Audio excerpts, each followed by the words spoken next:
오늘 우리에게 주신 하나님의 말씀은 시편 129편 1절로 8절 말씀입니다. 시편 129편 1절부터 8절 말씀.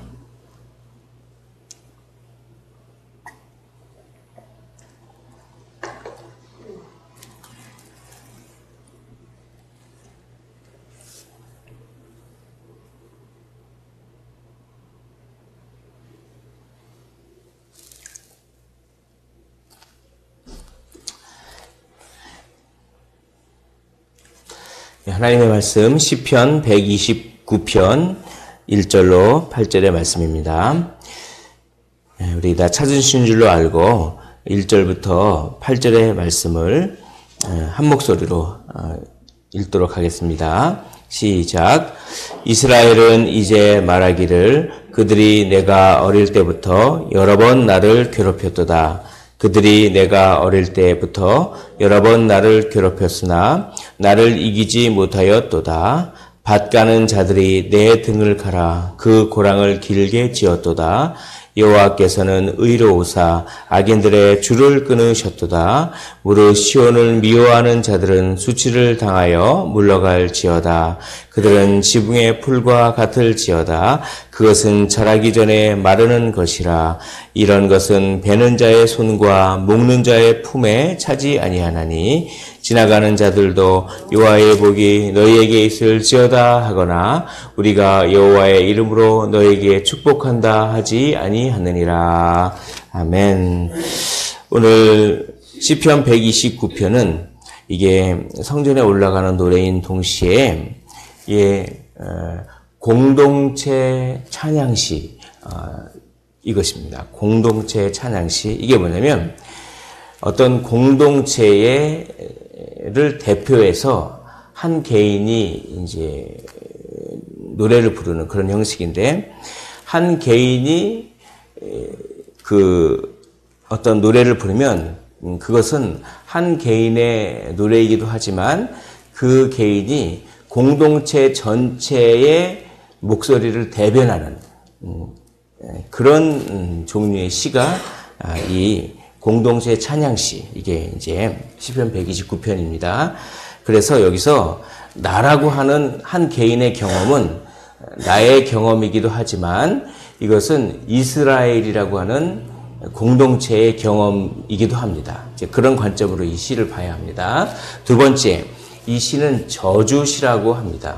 그래서 특별히 악인을 저주하는 악인 저주시가 여기에 있습니다. 그래서 공동체 찬양시, 악인 저주시, 이러한 시입니다. 그리고 동시에 성전에 올라가는 노래이기도 합니다. 자, 그래서 그런 것들을 이렇게 염두에 두시면서 129편을 한번 보도록 하겠습니다. 1절 보시면 이스라엘은 이제 말하기를 그들이 내가 어릴 때부터 여러 번 나를 괴롭혔도다. 어릴 때부터 나를 계속 줄곧 괴롭혀온 어떤 악인들이 있다라고 합니다. 어릴 때부터. 또 그 어릴 때부터라고 하는 말이 한 번 더 반복됩니다. 2절 보면 그들이 내가 어릴 때부터 여러 번 나를 괴롭혔으나 나를 이기지 못하였도다. 이렇게 됩니다. 어릴 때부터. 이게 뭐냐면 나라고 하는 개인이 어릴 때부터도 되지만 이스라엘 백성이 구원받았을 때부터 뭡니까? 출애굽할 때부터라고 합니다. 이스라엘 백성이 그 애굽의 종노릇한 그때 괴롭힘을 당했죠. 그리고 출애굽해서 이 광야 세월 동안에도 괴롭힘을 받았습니다. 그리고 이제 가나안에 정착해서도 여러 민족들에 의해서 괴롭힘을 당했습니다. 그리고 또 어떻게 됩니까? 나중에는 아예 그 아수르하고 바벨론에 의해서 멸망하고 특별히 바벨론의 포로가 돼서 끌려가서 또 괴롭힘을 당했습니다. 그러니까 구원할 때부터 시작해서 계속해서 괴롭힘을 받는 것이죠. 우리 믿는 성도들은 구원받았다고 해서 고난이 없어지는 것이 아닙니다. 구원받았기 때문에 오히려 고난이 구원받지 못한 사람들보다 더 많이 옵니다. 왜냐하면 우리가 일반적으로 당하는 어떤 고난들이 있죠. 아프다거나 뭐 여러 가지 이제 일반적으로 당하는 고난이 있지만 거기에 추가로 해서 예수 믿는 사람은 예수 믿기 때문에 당하는 고난이 더 추가로 해서 더 많습니다. 그렇기 때문에 예수를 믿고 구원받는 사람은 구원받는 그 시작할 때부터 고난이 계속 되는 것입니다. 그러나 이걸 염두에 두시길 원합니다. 내가 고난을 받는다고 하는 사실이 중요한 것이 아니라 그 고난이 나를 결코 이길 수 없다는 사실을 붙잡으십시오. 그 고난은 결코 나를 이길 수 없습니다. 그래서 그것이 시인이 그렇게 2절에서 이야기합니다. 우리 2절을 한번 다시 한번 한 목소리로 읽어보도록 하겠습니다. 시작. 그들이 내가 어릴 때부터 여러 번 나를 괴롭혔으나 나를 이기지 못하였도다. 아멘. 여러 번 나를 괴롭히지만 늘 고난이 우리와 함께 동고동락하지만 성령님이 우리와 임마누엘로 늘 동행하시지만 우리와 동행하는 것이 또 있습니다. 고난입니다. 고난도 우리와 동행합니다. 그리고 악한 영도 항상 우는 사자와 같이 삼킬 자를 찾고 있습니다. 그러므로 늘 깨어 있어야 하는 것이죠. 늘 깨어 있는다는 얘기는 바로 이런 것입니다. 고난에 완전히 푹 빠지지 마십시오. 고난에 함몰되는 것이 아니라 고난이 있는 것을 받아들이시되 그 고난은 결코 믿는 사람을 이길 수 없다라고 하는 사실을 꽉 붙잡으시기를 원합니다. 그것이 바울이 로마서 8장 28절에서 말씀하시는 것입니다. 우리가 알거니와 하나님을 사랑하는 자 곧 그 뜻대로 부르심을 입은 자들에게는 모든 것이 합력하여 선을 이루느니라. 아멘. 하나님을 사랑하십니까? 그러면 하나님을 사랑하는 자에게는 하나님께서 부르셨기 때문에 사랑하시는 것입니다. 죄인인 인간은 하나님이 은혜 주시지 않고 부르시지 않으면 스스로 하나님을 사랑할 수 없습니다. 그런 능력이 없습니다. 그러니까 내가 하나님을 사랑한다라고 하는 확신이 있으면 기뻐하십시오. 그것은 아무에게나 허락된 것이 아니라 특권입니다. 그것은 부르신 것입니다. 하나님의 뜻대로 부르신 것입니다. 그러므로 하나님의 뜻 안에 거하는 그런 사람이 됩니다. 하나님의 뜻 안에는 좋은 일도 있지만 나쁜 일도 있습니다. 즐거운 일도 있지만 고난도 있습니다. 그러나 그 고난마저도 하나님의 뜻, 하나님의 계획하에 있습니다. 그러므로 하나님께서 어떤 고난을 허락하셨으면 그 고난의 해결책도 이미 예비해 놓으셨고 이미 계획해 놓으셨다는 것을 믿으시기를 원합니다. 누구에게만요? 하나님을 사랑하는 자에게만 그것이 해당합니다. 그러나 하나님을 사랑하지 않고 부르심을 받지 않고 그리고 예수를 믿지 않는 사람에게는 고난은 단지 형벌일 뿐입니다. 그러나 하나님을 사랑하고 예수 그리스도를 믿는 자들에게는 고난도 우리를 더 단련시켜서 정금과 같이 만들기 위한 하나의 훈련 프로그램입니다. 그러므로 우리는 너무나 자비롭고 은혜롭고 능력이 무한대인 코치를 두고 있는 것입니다. 훈련 코치를 우리가 두고 있습니다. 그래서 우리가 넘어지지 않을 정도의 적당한 고난을 우리에게 베풀므로 말미암아 우리의 영적인 근육이 강화되고 우리가 더 예수님을 닮게 만들기 위해서 그런 아주 훌륭한 보혜사, 코치가 있는 것입니다. 그러므로 여러 번 괴롭힘을 당하고 고난이 올 때 그 고난이 결코 나를 이길 수 없음을 늘 기억하시길 원합니다. 오늘 129편 3절 보면 밭가는 자들이 내 등을 갈아 그 고랑을 길게 지었도다. 이게 뭐냐면 이 밭가는 자들이 밭을 막 갈지 않습니까? 그렇듯이 내 등을 막 그렇게 갈았다는 것입니다. 고난당하는 것이죠. 이게 뭐냐면 일종의 이겁니다. 채찍으로 등을 딱 치면 어떡합니까? 채찍이 등을 탁 치면서 등이 패이기 시작하지 않습니까?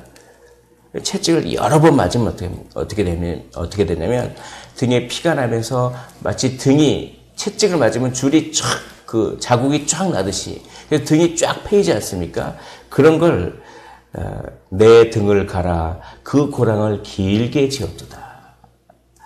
이렇게 묘사합니다. 이렇게 채찍으로 맞고 고난을 당하고 그래도 그들이 나를 여러 번 괴롭혔어도 결코 나를 이기지 못하였도다. 왜냐하면 하나님께서 우리 편이기 때문에 그렇습니다.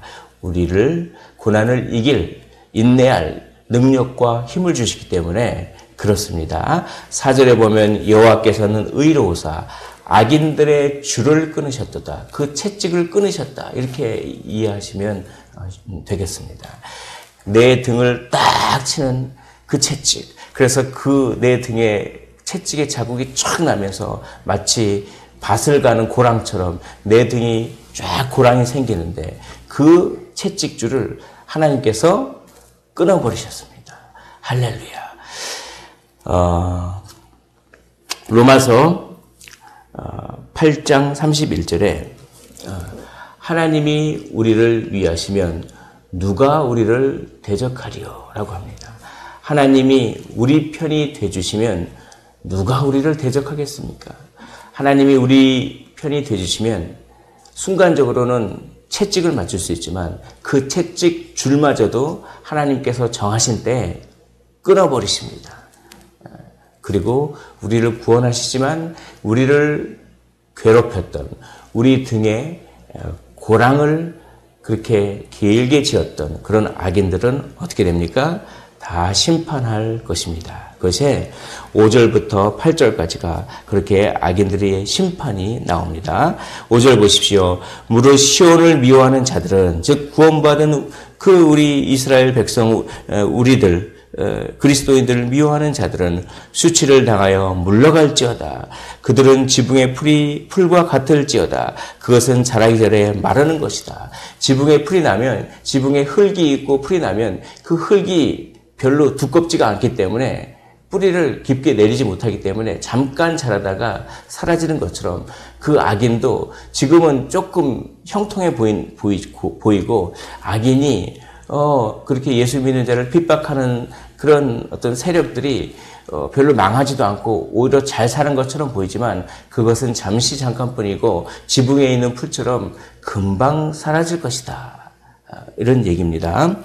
7절 이런 것은 베는 자의 손과 묶는 자의 품에 차지 아니하나니. 그러니까 추수할 때 풍성한 수확을 못 걷기 때문에 추수하는 자의 손과 그 곡식단을 묶는 자의 품에 차지 않을 정도로 그렇게 풍성한 수확의 열매를 거두지 못한다라고 합니다.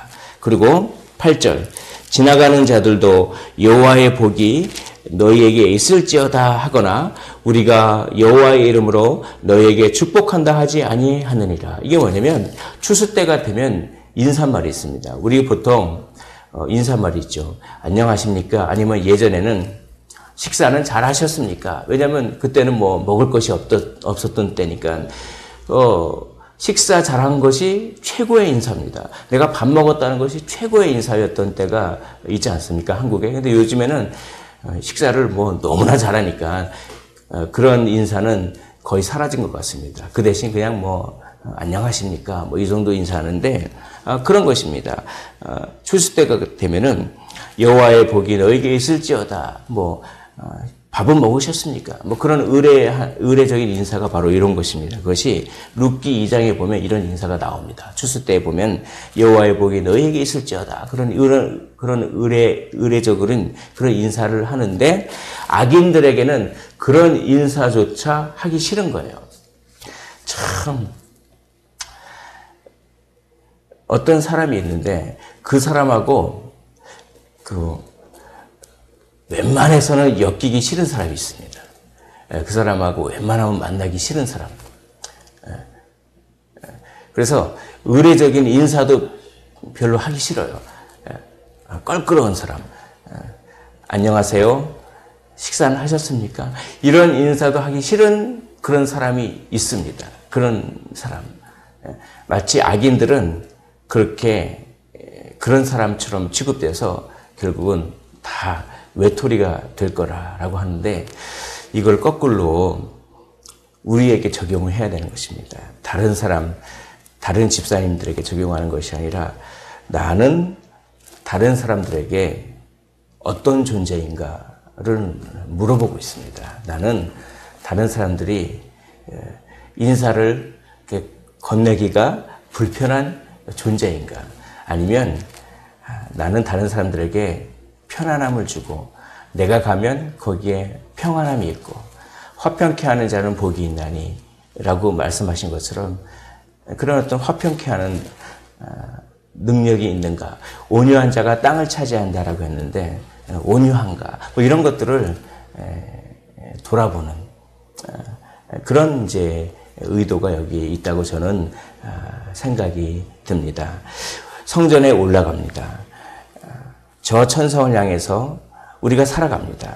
그러면서 우리가 이런 노래를 부르면서 삶을 견디면서 저 본향에 이르기까지 삶을 참고 인내하고 견디면서 그렇게 순례의 길을 갑니다. 어떻게 해요? 고난이 내가 어렸을 때부터 계속 있고 나를 괴롭히는 사람도 많이 있지만 괴롭힘은 있지만 그 괴롭힘이 나를 결코 이길 수 없을 것입니다. 라고 노래하면서 참으면서 온유하면서 그러면서 저 천국을 향해서 순례의 길을 가는 것입니다. 그 나를 괴롭혔던 사람이 채찍으로 여기서 말하는 채찍은 비방하는 말도 해당합니다. 내 마음에 그냥 말로 채찍을 탁 해서 상처를 착착 입혀서 내 마음이 고랑이 생기고 그래도 나를 이기지 못할 것입니다. 라고 노래하면서 가는 것입니다. 왜냐하면 여호와께서 그 채찍줄을 끊으셨기 때문입니다. 이렇게 노래하는 것입니다. 여호와께서 우리 편이면 누가 우리를 대적하리요? 가난이나 적신이나 칼이나 위협이나 고난이나 기근이냐 헐벗음이냐 현재 일이나 과거 일이나 어떤 일이라도 우리를 그리스도 예수 안에 있는 하나님의 사랑에서 끊을 것이 결코 없습니다. 라고 노래하면서 저 천국을 향해 나아가고 다른 사람들에게 화평과 온유와 평안을 만들어내는 그런 멋진 그리스도의 자녀가 되시기를 주님의 이름으로 축복을 드립니다. 기도하겠습니다.